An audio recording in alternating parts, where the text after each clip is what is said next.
ng mga chichirya, mas mainam pa rin na pabaunan ng mga chikiting ng mga pagkaing siksik sa sustansya sa kanilang pagbabalik sa eskwela. At syempre, iba pa rin kapag personal na ihanda ang mga ito. Ang ilang healthy baon, alamin sa pagtutok ni Bernadette Reyes. Cotton candy, ice scramble at fish balls. Yan ang nakahilera mga pagkaing mapang-akit sa mata ng mga bata sa gate ng Kamuning Elementary School.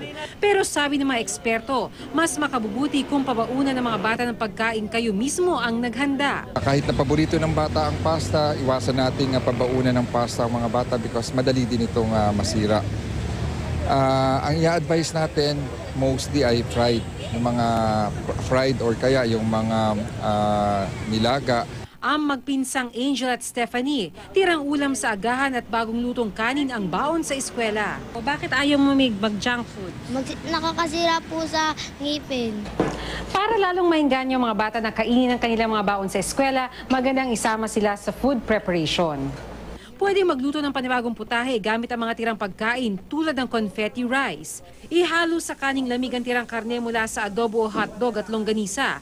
Haluan ng gulay at pwede ng tanghalian ng bata sa eskwela. Kasi kung masyadong mainit, di ba, it might have a tendency to grow more bacteria. So we should let it cool down a little bit before we cover.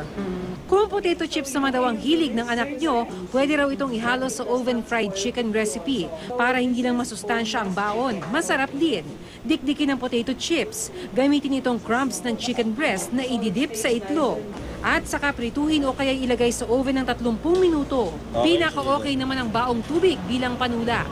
Nutritious dapat ang food, plus may dala palaging tubig para masigurado hindi magka-problema sa pagwala ng tubig sa katawan. Bernadette Reyes, Nakatutok, 24 Oras.